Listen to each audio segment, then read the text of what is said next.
Hello friends, कैसे हैं आप सभी। आई होप बहुत ही अच्छे होंगे। तो एक बार फिर से स्वागत है आप सभी का आपके अपने YouTube channel e learning with Priyal पर। डिस्कस करते हैं आज का सेशन। आज हम लोग डिस्कस करेंगे ब्लड के बारे में। जैसा कि आप सभी लोग जानते भी होंगे कि जो ब्लड है ये एनिमल टिश्यू का बहुत ही इंपॉर्टेंट टॉपिक है। हमारे एग्जाम में इस एक सिंगल टॉपिक से कई सारे क्वेश्चन हमें देखने को मिलते हैं, अपने प्रीवियस पेपर्स भी देखे होंगे। तो आज का जो प्रॉपर सेशन वो सिर्फ ब्लड के बारे में होगा। इसमें हम पढ़ेंगे कि ब्लड एक्चुअल में क्या होता है, ब्लड के क्या क्या फीचर्स हैं, उसका कंपोजिशन स्ट्रक्चर क्या क्या होता है। सभी बातों को पॉइंट टू पॉइंट नोट करके चलना है। जितने भी पॉइंट मैंने इंक्लूड किए हैं वो सभी मोस्ट इम्पॉर्टेंट हैं। तो इसलिए पूरे सेशन को बिल्कुल ध्यान से देखना है हमने। तो स्टार्ट करते हैं। इन अ शॉर्ट फॉर्म अगर मैं आपको बताऊं कि ब्लड एक्चुअल में क्या होता है, तो ब्लड बेसिकली एक फ्लूइड कनेक्टिव टिश्यू है। ठीक है, ब्लड हुआ या लिम्फ हुआ, ये स्पेशल टाइप के फ्लूइड कनेक्टिव टिश्यू होते हैं जो कि क्या करते हैं, ये सर्कुलेट होते रहते हैं। किसके थ्रू? जो पूरा हमारा कार्डियोवैस्कुलर सिस्टम है ना, कार्डियोवैस्कुलर सिस्टम के थ्रू क्या होते रहते हैं, सर्कुलेट होते रहते हैं बॉडी के अंदर। यहाँ तक की बात क्लियर है। आगे बढ़ते हैं। बिल्कुल आसानी से एक एक पॉइंट को हिंदी में भले ही पीडीएफ हो, लेकिन इंग्लिश में पीडीएफ भले ही हो, लेकिन हिंदी में एक एक पॉइंट को मैं आराम से समझाते हुए चलूंगी। कोई हेडेक ही नहीं लेना है, सिर्फ फोकस करना है पॉइंट पर। ठीक है। फिर एक और इम्पॉर्टेंट बात कि ब्लड बेसिकली क्या फंक्शन है ब्लड का। तो इसका फंक्शन एज अ व्हीकल, मतलब कि एक व्हीकल की तरह काम करता है बॉडी के अंदर। किस चीज़ को ट्रांसपोर्ट करता है भाई? जो व्हीकल है तो व्हीकल तो ट्रांसपोर्टर है।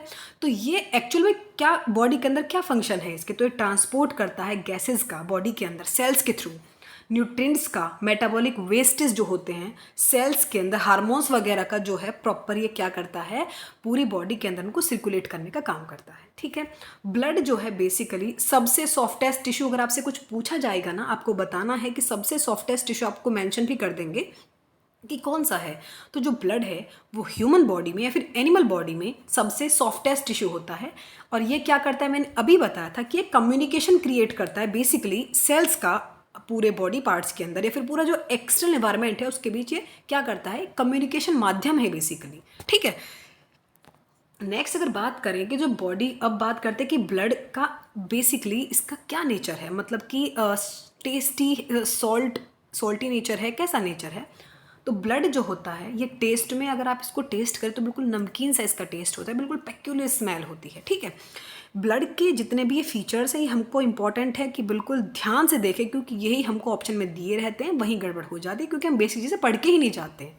तो इसलिए बिल्कुल ध्यान से एक एक बात को नोट करके चलना है। एक इंपॉर्टेंट बात हमसे और पूछी जाती है ब्लड के बारे में कि ब्लड का टेम्परेचर कितना होता है। 38 डिग्री, और इसको अगर फ़ारेनहाइट पे पूछे तो 40 डिग्री फ़ारेनहाइट होता है ये। तो ये बात आप नोट कर लेना, सेल्सियस में भी फ़ारेनहाइट में भी, दोनों में नोट कर लेना कि जो ब्लड का टेम्परेचर है 38 डिग्री सेल्सियस 40 डिग्री फ़ारेनहाइट में होता है। ठीक है, यहाँ तक की बात क्लियर है। आगे अगर मैं आपको बताऊँ कि टोटल वेट जो होता है बॉडी का, मतलब कि 8% ऑफ टोटल बॉडी वेट इसका ये कैरी करता है। ठीक है। फॉर एग्जांपल अगर कोई 70 किलो का है तो उसमें अप्रॉक्स 4 लीटर ब्लड होगा। ठीक है। नेक्स्ट अगर मैं आपको बताऊं कि इसका जो नेचर है वो कैसा होता है, स्लाइटली एल्कलाइन होता है ये, मतलब इसका जो पीएच है आप 7.4 कह सकते हैं एक्यूरेसी की अगर बात करें, वरना 7.3 टू 7.5 के बीच होता है। यहाँ तक की बात क्लियर है। आपको एक बात और नोट करनी है कि जो वुमेन्स हैं, आपसे बात भी पूछी जा सकती है कि जो वुमेन्स होती हैं उनके अंदर कम क्वालिटी के ब्लड रहता है, मतलब कि क्वांटिटी जो है, जो मात्रा है वो वुमेन्स में कम होती है इन कंपैरिजन टू मेल्स। ये बातें आपको नोट करनी है। नेक्स्ट अगर बात करूँ तो उससे पहले एक छोटी सी बात कि आपको सेशन पसंद आए तो प्लीज़ लाइक करना, शेयर करना वीडियो को, एंड सब्सक्राइब करना तो बिल्कुल मत भूलना। जितने भी इंपॉर्टेंट पॉइंट मैंने इंक्लूड किए हैं ना उनको बिल्कुल नोट डाउन कर लेना, स्क्रीनशॉट ले लेना, कुछ भी करो वो आपकी प्रॉब्लम है। लेकिन जो पूरा सेशन है ना उसमें मैंने ऐसे वो पॉइंट इंक्लूड किए हैं जो एग्जाम में पूछे जाने की संभावना बहुत ज़्यादा है। ठीक है। तो इसलिए बिल्कुल ध्यान से हर एक पॉइंट को हमने देखना है। आगे अगर बात करें इसके कंपोजिशन स्ट्रक्चर की, तो उसमें हम देखते हैं कि जो ब्लड है भाई ये कितने पार्ट्स में डिविजिबल होता है। तो ब्लड जो है इसके मेन 2 पार्ट्स हैं। ठीक है। एक और बात, जो पीएच होता है वो मैं 7.4 तो आपको बताया था, लेकिन जो इसकी ब्लड की एल्कलाइन नेचर वो भी मैंने आपको बताया था।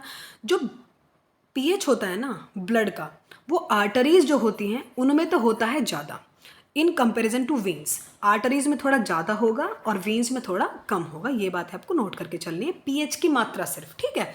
आर्टरीज में ज़्यादा होती है पीएच की मात्रा ब्लड की, जबकि जो वेन्स होती है उसमें इन कंपेरिजन टू आर्टरीज थोड़ी सी कम होती है।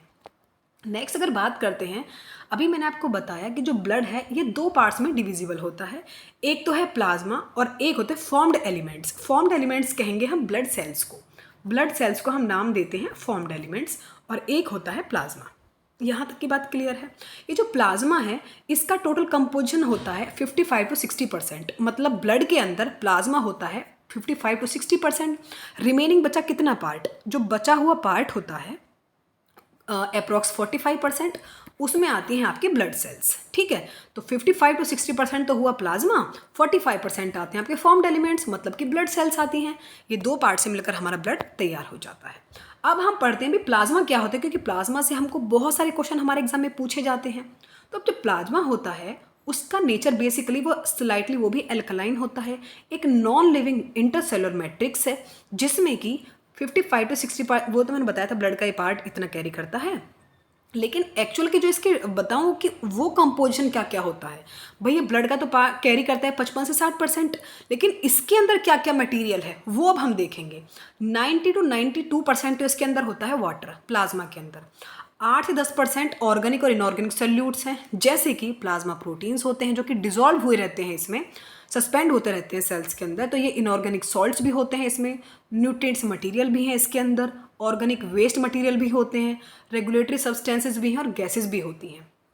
तो बेसिकली ये प्लाज्मा का पूरा कंपोजिशन स्ट्रक्चर होता है। पहले तो हमने ब्लड का कर लिया, वो बातें तो हो गई, लेकिन अब हमने देखा कि प्लाज्मा है और ब्लड सेल्स है। तो प्लाज्मा के अंदर क्या क्या चीज़ें होती हैं, प्लाज्मा किस किस भाग से मिलकर बना होता है। तो प्लाज्मा बेसिकली मैंने अभी आपको बताया, एक बार फिर से रिपीट कर देती हूँ कि जो प्लाज्मा है हमारा, ये इसका नेचर कैसा है भाई, ये है हमारा एल्कलाइन नेचर का है, नॉन लिविंग है, ये तो आप जानते ही होंगे। और ये अगर आप देखें ना प्लाज्मा को, तो थोड़ा येलो सा ट्रांसपेरेंट एकदम क्लियर फ्लूइड होता है, मतलब हल्का सा पीला होता है, पीलापन होता है प्लाज्मा के अंदर, और ट्रांसपेरेंट तो है होता ही है, तो बिल्कुल क्लियर फ्लूइड होता है ये प्लाज्मा जो होता है। ठीक है, नेक्स्ट मैंने आपको बता ही दिया कि 90 to 92% तो इसके अंदर पानी ही होता है, 8-10% में सारे ऑर्गेनिक और इनऑर्गेनिक सॉल्यूट्स हैं, जिसमें कि प्रोटीन्स भी हैं, प्लाज्मा प्रोटीन्स भी होते हैं जिसके अंदर रेगुलेटरी सब्सटेंसेस हैं, गैसेस भी होती हैं, सॉल्ट्स भी हैं, न्यूट्रिएंट मटेरियल भी होते हैं, ये सब चीज़ें होती हैं। ठीक है, और भी इंपॉर्टेंट बातें पढ़ लेते हैं इसके बारे में। अब इसमें कुछ मात्रा कुछ सॉल्ट्स की भी होती है, मतलब सॉल्ट्स के कुछ ट्रेसेस भी इसमें देखे जाते हैं, जैसे कि फॉस्फेट्स हो गए, बाइकार्बोनेट्स हो गए, सल्फेट्स हो गए, आयोडाइड्स हो गए। किस किस चीज़ के आयोडाइड्स होते हैं, कैल्शियम के, मैग्नीशियम के, पोटेशियम के। आपको एक बात और जाननी है जो कि इंपॉर्टेंट है, जो हमारे एग्जाम में हमसे पूछी भी गई है, कि जो बैलेंस क्वांटिटी होती है ना सॉल्ट आयंस की प्लाज्मा के अंदर, वो जरूरी किस चीज़ के लिए, essential for functioning of nervous system, muscles and other tissues. Body के अंदर जब भी कोई गड़बड़ होती है, मतलब कि हमारे प्रॉपर फंक्शनिंग नहीं हो पाती है ना प्लाज्मा की, या फिर मतलब किसी भी कंपोजिशन जो है वो कम हो जाता है ना ब्लड के अंदर, फॉर एग्जांपल अगर प्लाज्मा की क्वांटिटी थोड़ी कम हो रही है या फिर इंक्रीज हो रही है, तो वो चीज़ें ना बॉडी के अंदर डिसऑर्डर्स हो जाते हैं, मतलब प्रॉब्लम क्रिएट करने लगती है, क्योंकि ना ही तो कोई चीज़ प्रॉपर फंक्शन में होनी चाहिए, ना तो ज़्यादा ना ही कम, कम है तो वही चीज़ें क्रिएट होने लग जाती हैं, बीमारियाँ बढ़ने लग जाती हैं। तो बेसिकली यदि सॉल्ट्स की क्वांटिटी बैलेंस ना हो ना बॉडी के अंदर प्लाज्मा में, तो क्या हो जाता है, नर्वस सिस्टम की फंक्शनिंग थोड़ी इधर उधर हो जाती है, और भी कई सारे मसल्स की फंक्शनिंग गड़बड़ा जाती है। तो इसलिए इनकी प्रॉपर फंक्शनिंग होना सॉल्ट्स की प्लाज्मा के अंदर इसेंशियल है बहुत ज़्यादा। नेक्स्ट अगर बात करें, इसके कुछ प्रोटीन्स हैं जिनसे कि हमसे हमारे क्वेश्चन बहुत ज़्यादा पूछे जाते हैं, एल्बुमिन से, ग्लोब्युलिन से, प्रोथ्रोम्बिन या फिर फाइब्रिनोजन से, तो उनको भी हम देखते हैं। इनको हम कहते हैं प्लाज्मा प्रोटीन, जो कि पूरा 8 से 10% के अंदर ही इंक्लूड होते हैं ये प्लाज्मा के अंदर। ये जो एल्बुमिन्स है ना, ये सबसे छोटा ब्लड प्रोटीन है। सबसे पहले तो आपको ये पता होना चाहिए कि सबसे लार्जेस्ट क्या होता है और सबसे छोटा प्रोटीन कौन सा है, प्लाज्मा प्रोटीन सिर्फ। तो एल्बुमिन जो है ये सबसे छोटा ब्लड प्रोटीन होता है, या प्लाज्मा प्रोटीन भी आप कह सकते हैं। लेकिन जो प्रोथ्रोम्बिन और फाइब्रिनोजन है ये सबसे बड़े ब्लड प्रोटीन्स होते हैं। यहाँ तक की बात क्लियर है। ये जो एल्बुमिन है इनका फंक्शन क्या होता है, ये बनते तो भाई लीवर में ही है, एल्बुमिन भी लीवर में ही फॉर्म होगा आपका, और ग्लोबुलिन भी लीवर में ही फॉर्म होता है। लेकिन इसका फंक्शन पता है क्या होता है, ये ऑस्मोटिक प्रेशर को मेंटेन करके रखते हैं बॉडी के अंदर। ये बातें आपको नोट करके चलनी है कि जो एल्बुमिन है इसका फंक्शन सिर्फ इतना है कि ऑस्मो रेगुलेशन करेगा बॉडी के अंदर, ऑस्मोटिक प्रेशर को मेंटेन करके रखता है। ग्लोबुलिन जो होते हैं कहाँ बनते हैं, ये क्वेश्चन आपसे बार बार पूछा जाता है। ये जो ग्लोबुलिन है वैसे तो बॉडी के अंदर फॉर्म होते हैं, लेकिन ये लिम्फोइड ऑर्गन्स के मतलब वहाँ बनते हैं, बाकी फॉर्म जो होते हैं ये वहीं होते हैं लीवर के अंदर ही, एल्बुमिन भी और ग्लोबुलिन भी, लेकिन इंपॉर्टेंट पार्ट बनाते हैं लिम्फोइड ऑर्गन्स का। नेक्स्ट अगर बात करते हैं प्रोथ्रोम्बिन फाइब्रिनोजन, मैंने आपको बताया था ये भी ब्लड प्रोटीन्स है, लेकिन इसेंशियल किस चीज़ के लिए, इनका फंक्शन क्या होता है, तो ये ब्लड क्लॉटिंग के लिए ज़रूरी होते हैं।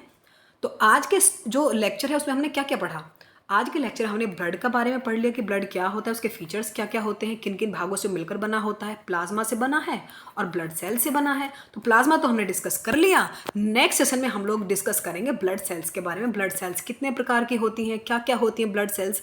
तो नेक्स्ट जो पार्ट 2 आएगा उसमें हम डिस्कस कर लेंगे ब्लड सेल्स के बारे में।